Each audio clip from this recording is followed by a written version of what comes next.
नमस्कार। हमारा नाम है केपी सिंह और आप देखना शुरू कर चुके हैं लोकल फिगर।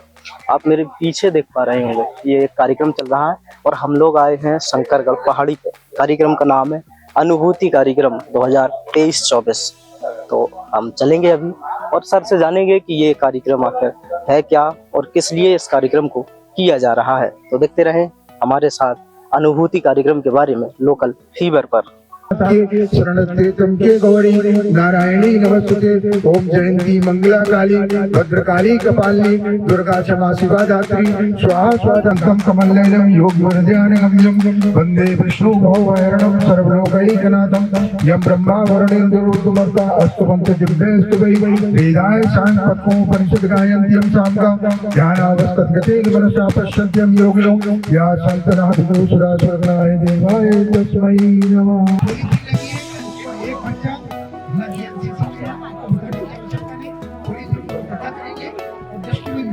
हमारा वन क्षेत्र है, इसको वन ए का नाम दिया गया है। ये पहले ये बताइए कि शंकरगढ़ में कितने बच्चे आ चुके हैं इस जगह पे? इतने साल पहले कोई आया 2-4 साल पहले का? कैसा दिख रहा था उसमें? बताओ।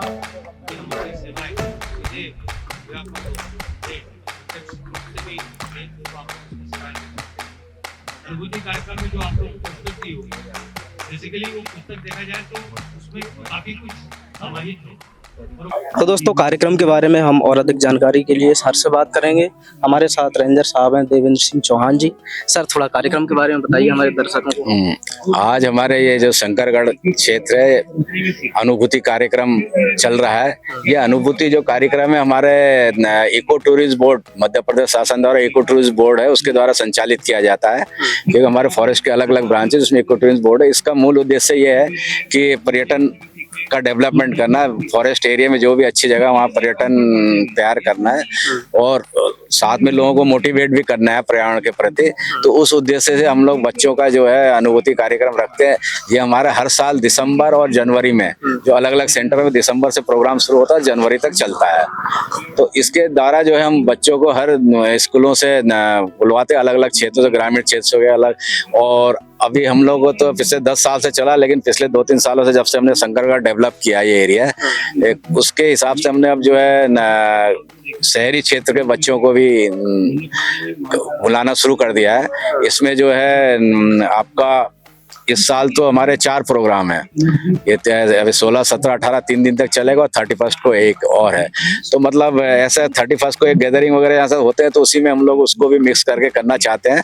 और साथ में इसलिए हमारा ये इसको ज्यादा हम ध्यान दे रहे हैं कि देवास शहर से लगा हुआ कोई ऐसा फॉरेस्ट एरिया नहीं है कि लोगों को कम से कम घूमने के लिए कोई अच्छा सा एक प्लेस मिल जाए। जैसे अलग अलग जगह है, सभी जगह हाँ पर लोग और मतलब घूमने फिरने के हिसाब से भी हो जाए और फॉरेस्ट के प्रति उनका लगाव भी बढ़े और पर्यावरण का भी साथ में एक डेवलप, क्योंकि ये पहाड़ी बहुत किसी समय वैसे बिल्कुल ड्राई एरिया था, तो इसको पर्यावरण से भी डेवलप करना है ताकि लोग आए और पर्यावरण के प्रति इसका हमारे देवास शहर को भी जो है प्रदूषित होने से बचाएगा ये एरिया। तो इसके माध्यम से स्कूल बच्चों को लाते ताकि वो मोटिवेट होए, उनको एक अच्छी फीलिंग आए पर्यावरण में आने पर, उनको कुछ जानकारियां भी मिले, उसके साथ साथ वो अपना एक आनंद की अनुभूति भी करे। तो इस तरह से बच्चों को लाके हम यहाँ अनुभूति कार्यक्रम करा रहे हैं, जिसमें हमारे आज भी तो प्रथम चरण में कॉलेज के बच्चे 3 कॉलेज के बच्चे आए हुए हैं हमारे। कौन कॉलेज के बच्चे हैं? अपने एक तो तुकोजी राव साइंस कॉलेज के हैं, एक केपी कॉलेज के और एक जीडीसी गर्ल्स डिग्री कॉलेज के, 3 कॉलेज के बच्चे आए हुए हैं। अब ये कार्यक्रम कितनी देर चलेगा और क्या क्या होगा? ये शाम को 4 बजे तक चलेगा। हम शाम को 4 बजे इधर जल्दी कर देते हैं, क्योंकि वो सभी कम टाइम पड़ता है, क्योंकि 4 बजे बाद थोड़ा सा बच्चों को अपने जगह अपने घरों में भी पहुंचना रहता है। तो उस मान से वो लोग जो है उनको 4 बजे तक करते हैं। तो फर्स्ट स्टेज में तो हम लोग जैसे बच्चों को यहाँ लाते हैं, उसके बाद उनको स्वल्पहार दे के फिर प्रोग्राम हमारा शुरू होता है। तो इसके अनुभूति कार्यक्रम के बारे में, फॉरेस्ट के बारे में, वाइल्ड लाइफ के बारे में, वाइल्ड लाइफ एक्ट के बारे में बताते हैं। उसके बाद फिर हम इनको कैप और जो टी शर्ट आप देख रहे हैं वो उनको इशू किया गया। वो एक मतलब एक तरह से उनको गिफ्ट में दिया गया ताकि उनके पास रहे तो उनकी एक फीलिंग बनती रहे कि हम वहाँ गए थे, हमारा प्रोग्राम हुआ था। और साथ में बुक्स देते हैं, बुक्स में हमारे फॉरेस्ट के बारे में, हमारे नेशनल पार्क, वाइल्ड लाइफ, सभी चीजें जानकारी रहती है। वाइल्ड लाइफ कौन कैसा दिख रहा है, सभी तरह की उसमें जानकारी है फॉरेस्ट के लॉ के बारे में।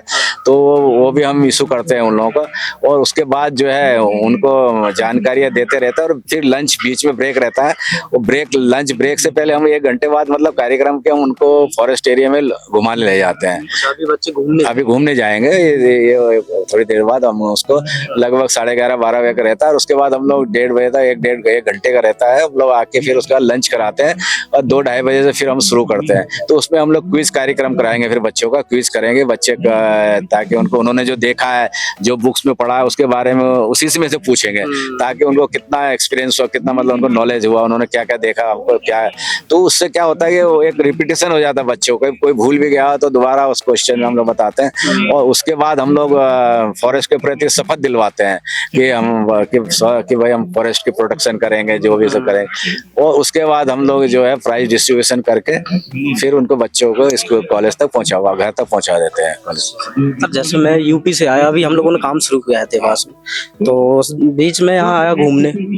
लोगों ने बताया कि कुछ साल पहले तक यहाँ पर जो अभी हाल में दिख रहा है, जो चीजें दिख रही हैं वो ऐसी नहीं थी। एक तरह से ऐसा था जैसे जंगल में आग लग गई हो, फिर एकदम पत्थर ही पत्थर पड़े हुए। ये कैसे संभव हुआ कि बहुत कुछ अब तो बदल गया, बहुत सारे लोग भी आने लगे, मोहक भी हो रहा है? हाँ बिल्कुल बिल्कुल। ये असल में 4 साल पहले यहाँ की स्थिति ये थी, बिल्कुल वीराना था, बिल्कुल ड्राई एरिया था, मतलब सूखा सूखा। और कहना चाहिए जैसे हम लोग कई जगह देखते ना, हमारे गाँव में भी कई जगह कोई बोलते ना वो भूतिया जगह है, जहाँ मतलब कोई जाता ना आता है। तो इसी तरह से भूतिया जगह मानते थे, मतलब कोई आता ही नहीं डर के मारे। यहाँ जो भी आते थे क्रिमिनल लोग आते थे, कोई भी अपराध करके आए इधर छुपने के हिसाब से, या इधर टाइम बे टाइम रात को जो भी क्रिमिनल माइंड के लोग थे वो लोग ही आते थे। इस कारण से कोई आता भी नहीं था और कुछ था भी नहीं आने का, कोई उद्देश्य भी नहीं था, कोई दिखता नहीं था। तो मेरे जिस तरह से यहाँ लोगों ने जो है माइंस बहुत, आप लोग देखा हो, बहुत खुदाई हुई है। तो उत्खनन बहुत बुरी तरह से लोगों ने किया था। उसके बाद जो है एनजीटी द्वारा जो है उसका संज्ञान लेकर ये बताएगा गवर्नमेंट को कि इनको तुरंत यहाँ से हटाइए और आप जो है इसको पर्यावरण डेवलप कीजिए, पौधे वौधे लगाकर इसको एक अच्छा तैयार किए। तो उसके हिसाब से फिर फॉरेस्ट ने जो इस काम को अपने हाथ में लिया है। और पिछले 4 सालों से हम कंटिन्यू इसमें जो है ये पौधे लगा रहे हैं और साथ में पब्लिक को भी जोड़ रहे हैं। काफी एनजीओ जुड़े हैं इसमें और काफी डिपार्टमेंट वाले भी जुड़े हैं और अपने जो है राजस्व विभाग वाले कलेक्टर साहब भी बहुत इंटरेस्ट लेते हैं और उनके निर्देशन में भी काफी काम यहाँ हो रहा है। मतलब जनरली ये हो जाता है, हमारे डीएफ और कलेक्टर साहब यहाँ आते हैं तो संडे वनडे को जब भी उनको टाइम मिलता है और दोनों देख के डिस्कस करते हैं क्या करना है, उसका प्लानिंग करते हैं और फिर अलग अलग सबको अपना काम बता देते हैं कि आपको ये करना, आपको ये करना और आपको ये करना है। उससे क्या है कि जब सबका सहयोग मिलता है तो फास्ट वर्क होता है और थोड़ा बजट का भी प्रॉब्लम रहती है। भाई एक ही डिपार्टमेंट में इतना फाइनेंस मैटर रहता है, तो फाइनेंस मैटर में जो हमारा तो मोस्टली हम लोग ये जो पौधे लगाने का काम तो हम लोग मेंटेन कर लेते हैं। और जैसे डिपार्टमेंट, जैसे कलेक्टर साहब ने अभी हमारे वहाँ एक वो तालाब बनवाया उन्होंने, जहाँ वाटर स्टोर करने के लिए वो कवर करके उसको बरसात का पानी स्टोर किया हुआ। लेकिन स्टोर तो कर लिया, लेकिन अब उसको पानी को पौधों में देने के लिए कैसे करेंगे, तो उन्होंने जो है जगह जगह वाटर टैंक जो आप देखेंगे यहाँ सामने दिख रहे हैं, यही पब्लिक ने दिया अपने लोगों को। तो उस पंप लगा के वहाँ पानी भरना और फिर जगह जगह वहाँ आसपास के पौधों को लगाना। तो उन्होंने जो है दूसरे डिपार्टमेंट को दे दिया है, हर मतलब अलग अलग डिपार्टमेंट को। किसी को जो है बोरिंग का काम दिया, पानी कई जगह बोरिंग भी करवाया गया है। इस तरह से जो है अलग अलग सबको काम बता दिया। अभी वो बता के गए जैसे जो है यहाँ जो हम लोगों ने तालाब तो खुदवा दिया था उन्होंने, उनको और उन्होंने कहा जितना बजट था उसके बाद भी उनको लगा कि इसको और गहरीकरण कराना चाहिए। तो उन्होंने जो है कुछ नगर निगम वालों को भी बताया, कुछ पीएचई डिपार्टमेंट को भी काम बताया, मतलब हर डिपार्टमेंट को उन्होंने अलग अलग बांट दिया ताकि प्रोग्रेस अच्छा हो ना। जैसे हम तो बजट का इंतजार करें, जितना है इस साल मान लीजिए 100 रुपीज है, हमने 100 रुपीज खर्चा हो गया, अब रास्ता देख रहे हैं अगले नेक्स्ट ईयर बजट आए फिर करेंगे, तो प्रोग्रेस तो स्लो हो गई ना। लेकिन अब जब वो हाँ करना पड़ेगा अगले नेक्स्ट ईयर के लिए। तो लेकिन ये जो है जब कलेक्टर साहब वगैरह लोग दूसरे डिपार्टमेंट जो हेल्प करते हैं तो फास्ट वर्क हो रहा है। जब सबकी रुचि होती है तो चीजें हाँ, और पब्लिक एनजीओज भी आते हैं, हर संडे को लोग आते हैं, वो लोग भी पानी देते हैं। तो मतलब एक पब्लिक का भी और गवर्नमेंट का मिल मिलके यहाँ बहुत अच्छा काम हो रहा है।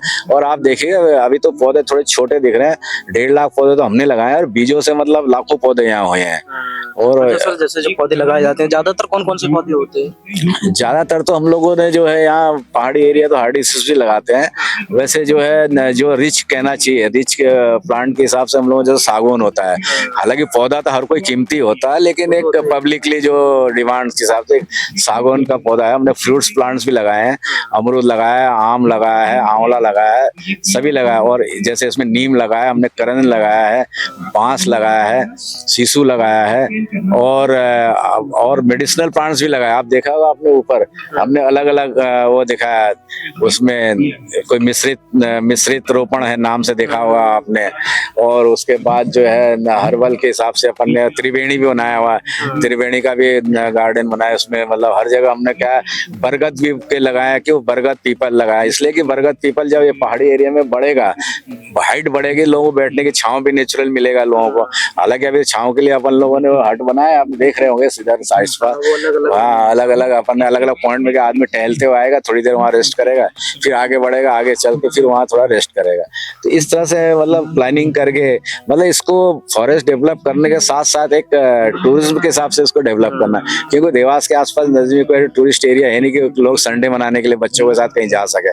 तो इसका यही प्रयास चल रहा है कि उसके साथ साथ ऐसा डेवलप कर बच्चे अपने आके बच्चों के साथ फैमिली आए। और एजुकेशन के हिसाब से हमने यहाँ जैव विविधता वाला एक पार्क बनाया है, मतलब यहाँ 55 प्रजातियां, आप देखिएगा नेम प्लेट लगे हुए हैं और बड़े बड़े बोर्ड भी लगे हैं, उसमें सब दे रखे कौन से प्लांट लगे, उनके क्या यूजेस हैं। तो बच्चों को एक स्टडी के हिसाब से भी कॉलेज बच्चे आप ला के घुमा सकते हो, बच्चों को दिखा सकते हैं। और वाटर कंट्रोल करने के लिए भी जो है हमने बांस पहाड़ी ढलान एरिया में, क्योंकि पानी में तो रुकता नहीं ढलान एरिया में, तो बांस जब हो जाएंगे फिर तो पानी रोक लेगा। तो इस तरह से और ये जमीन का कटाव के लिए बांस के पौधे। और जैसे पहाड़ी से पानी एकदम बह के निकलता है, उसको कंट्रोल करने के लिए हमने यहाँ तालाबे बना दी ताकि आगे यहाँ रुक जाए पानी। और जो मिट्टी ऊपर से कहीं बहते कटा हुआ था उसको soil and water conservation work बोलते हैं उसको। तो उसको भी हम लोग मतलब हर एंगल से हमने कुछ ना कुछ उसको, ऐसा नहीं कि सिर्फ एक ही मतलब उठाया उन्होंने कहा गड्ढे खुदवा पौधे लाए, मतलब हर एंगल से इसको डेवलप कर रहे हैं। हाँ बस। और ये है कि पहाड़ी भी सेफ रहे, पौधों की तैयारी के साथ ये पहाड़ी का सॉइल इरोजन भी रुक जाए। और ये जो ढलान क्षेत्र है इसमें जब पौधे बीज भी हमने बोए हैं, जब पौधे बड़े हो जाएंगे तो वो भी जो है सॉइल इरोजन को भी रोकेगा। तो मतलब हर एंगल से हम इसको कर रहे हैं। और साथ में जो है लोगों को मतलब बता रहा यहाँ के जो है ये जो फौज में लोग ट्रेनिंग ले रहे हैं, बच्चे फौज की ट्रेनिंग से मतलब तैयारी कर रहे हैं फौज, वो भी बच्चे यहाँ आके दौड़ते धूपते यहाँ एक्सरसाइज करते हैं, तैयारी करते हैं। हाँ, इन्वायरमेंट मिल जाता है। और पहाड़ी एरिया है ना, मतलब आदमी स्टेमिना के हिसाब से भी चढ़ाए भागे दौड़ते हैं, उतरते चढ़ते हैं। आर्मी से स्टेमिना ही चाहिए, तो इस हिसाब से मतलब ये हर एंगल से मतलब लोगों के लिए बड़ा अच्छा है। लोग बड़े खुश हैं इस चीज से और बड़े कोऑपरेट भी कर रहे हैं हम विभाग को, क्योंकि बगैर पब्लिक कोऑपरेशन का तो कोई काम जल्दी होता नहीं है। ये तो गवर्नमेंट का भी ये स्कीम है कि भाई पब्लिक जुड़ जाए हर किसी भी वर्क से तो ज्यादा अच्छा वर्क होता है। अच्छा सर, जैसे यहाँ पे बच्चे बैठे हैं, इनको तो आपने जानकारी दे दी, क्योंकि पर्यावरण जो जलवायु परिवर्तन और पर्यावरण हनन है ये बड़ा मुद्दा है। तो आप लोकल फीवर के दर्शकों को क्या संदेश देना चाहेंगे? किनका बात कर रहे हैं आप? लोकल फीवर के दर्शक जो हैं उनको क्या कहेंगे पर्यावरण के मामले में जो जागरूकता संबंधी चीजें, क्या संदेश देना चाहेंगे? भाई मेरा तो सबसे यही निवेदन है कि यहाँ पे तो बच्चे हैं, बच्चे तो जागरूक हो रहे हैं, पर जो लोग नहीं आ पा रहे हैं उनके लिए भी तो एक संदेश। नहीं, इसके लिए तो जैसे हम लोगों ने अभी एक रैली भी निकाली थी वाइल्ड लाइफ की, बहुत बढ़िया कार्यक्रम कराया था हम लोगों ने, पूरे शहर में घुमाया था, बैनर था और करा था। और यहाँ हम लोगों ने आप देखिएगा यहाँ जो है न्याय वाटिका बनाई है, मतलब न्याय विभाग के लोग उनके द्वारा उनको रोपण किया गया है। मैंने बताया हर डिपार्टमेंट वालों को इन्वाइट करते हैं हम लोग, पब्लिक को भी इन्वाइट करते हैं। और हमारा यही मैसेज है उन लोगों के लिए कि ये अपना समझिए, इसको ये अपना देवास का समझिए, उसके हिसाब से तैयार कीजिए। इसके साथ साथ एक पर्यटन स्थल के साथ साथ पर्यावरण की भी सुरक्षा कीजिए। और भविष्य के लिए भी अपने जो भी आगे का समय है उसको देखते हुए अपने बच्चों को भी शिक्षा दीजिए कि नहीं, ये हमारा फॉरेस्ट होना चाहिए, यहाँ डेवलप होना चाहिए। हमारे आसपास शहर के आसपास तो फॉरेस्ट है नहीं है, पर्यावरण का तो हमें बड़ी सबसे ज्यादा प्रॉब्लम शहरी इलाकों में आता है, प्रदूषित पॉल्यूशन सब शहर में। तो अगर ये डेवलप होगा तो ये हमारा पॉल्यूशन को कम करने में काफी मदद करेगा। जंगल वैसे भी पर्यावरण का फिल्टर होते हैं वो। फिल्टर है ही वो, उसका है ही सही है। अब ये बाईपास निकल रहा, रोज ये हजारों गाड़ियां निकलती है यहाँ से, इंडस्ट्री एरिया पास से ही लगा हुआ है। तो मतलब ये बहुत मतलब लाभदायक रहेगा आगे चल के। अभी तो थोड़े पौधे छोटे हैं इसलिए इतना दिख नहीं पा रहा है कि भाई क्या है, लेकिन अगले 5 साल में ये जंगल बन जाएगा फिर। अच्छा ये भी नहीं है, इसके साथ हम लोगों ने लिंक कर दिया, सामने की पहाड़ियां दिख रही है आपको, ऐसे हमने इसको ट्रैक सिस्टम रोड वहां तक दे दिया। और ऐसे करते करते यहाँ से मतलब आपको 7-8 किलोमीटर तक ऐसे हम लोग प्लांटिंग वर्क प्लानिंग, हाँ अगर आप जाना चाहते हैं सब पूरा बिल्कुल आराम से आप चले जा सकते हैं, गाड़ी से जा, 4 व्हीलर जा सकते हैं, पैदल जा सकते हैं मतलब। और पूरा मतलब डेवलप कर दिया उसको, मतलब ऐसे प्लांटिंग वर्क होता जा रहा है वहाँ कंटिन्यू, हर साल में बढ़ता जा रहा है। तो इस हिसाब से कर रहे हैं कि देवास के शहर के आसपास जो भी पहाड़ियां हैं, जो भी है, उनको अपन पर्यावरण से सुरक्षा के लिए डेवलप करें, पौधे लगाएं, उनको हरियाली डेवलप करें। इस हिसाब से देवास के आसपास हम लोग अधिक से अधिक इसमें ध्यान दे रहे हैं। जो कि कहा जाता है जो जंगल होते हैं वो धरती के, वायुमंडल के फेफड़े होते हैं। तो इन्हीं फेफड़ों के प्रति लोगों को जागरूक करने के लिए ये अनुभूति कार्यक्रम किया गया है। जरूरी है आप अपनी चेतना को पर्यावरण के प्रति जागरूक करें और इसे विस्तार दें।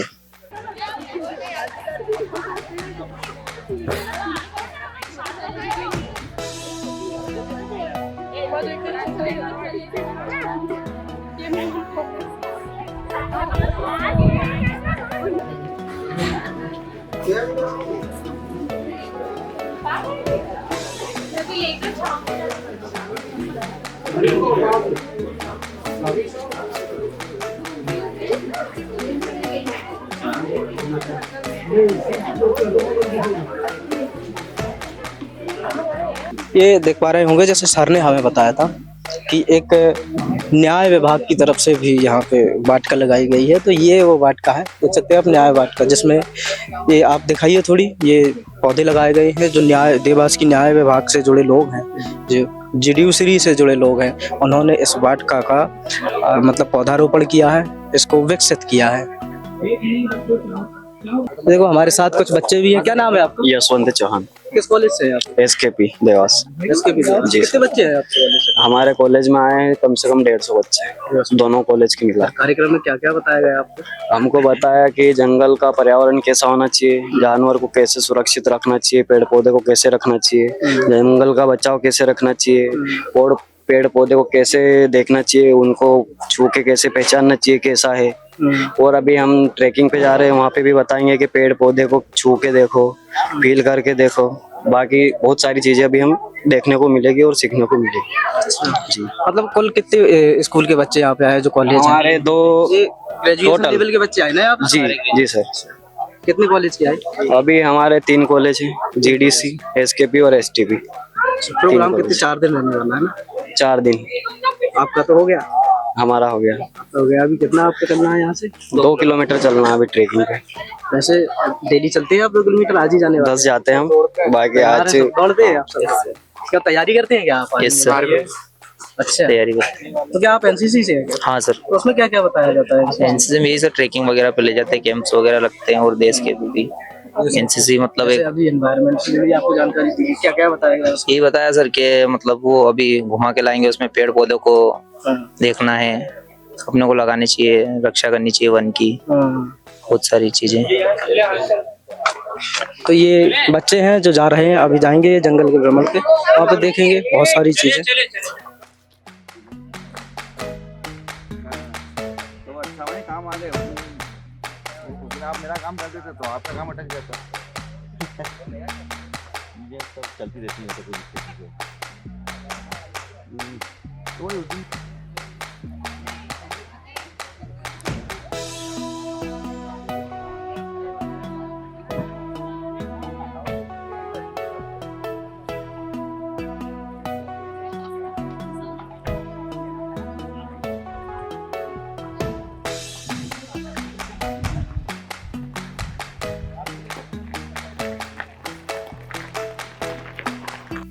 दोस्तों जो अनुभूति कार्यक्रम हुआ उसमें ये पुस्तकें भी बांटी गई। इसमें वन्य जीव और पर्यावरण के बारे में बहुत सारी जानकारी है, छोटी छोटी कहानियां भी इसमें शामिल हैं। कहानियों के साथ कुछ कविताएं भी है, जैसे इनमें से एक कविता बाघ पर है जो मैं आपको सुनाने जा रहा हूँ। जैसे इसमें लिखा है, जंगल की गहराई में एक कहानी पुरानी है, जंगल का राजा जो सब पे भारी है, उसकी दहाड़ में छिपा संदेश है सारा, मैं भी बाघ है अनुभूति का नारा। मैं भी बाघ, मैं भी बाघ, हाँ मैं भी बाघ, अपनी शक्ति को पहचान, बचाएंगे हम ये पर्यावरण ये वन। जंगल का राजा बनाए रखे संतुलन, वन्य जीव और पेड़ों का करे संरक्षण। उसकी राह पे चल हम भी कुछ ऐसा करें, पर्यावरण की रक्षा में कुछ बाघ जैसा करें। अपनी शक्ति को पहचान, बचाएंगे हम ये पर्यावरण ये वन। मैं भी बाघ, मैं भी बाघ, मैं भी बाघ, हाँ मैं भी बाघ। हिम्मत से लड़ना है, अंदर के बाघ को जगाना है, बढ़ना है। जंगल के इस राजा से सीखो कुछ और समझो तुम, पर्यावरण की रक्षा में आगे कदम बढ़ाओ तुम। ऐसी छोटी छोटी कविता और कहानियों के माध्यम से लोगों को जागरूक करने के लिए, कॉलेज के बच्चों को जागरूक करने के लिए ये पुस्तक बनवाई गई है, जिसमें जंगल और वन्य जीवों के बारे में जानकारी दी गई है। ऐसी ही इंफॉर्मेटिव और तमाम अपडेट जो लोकल से यानी देवास से जुड़ी हुई है, वो देखने के लिए देखते रहें लोकल फीवर।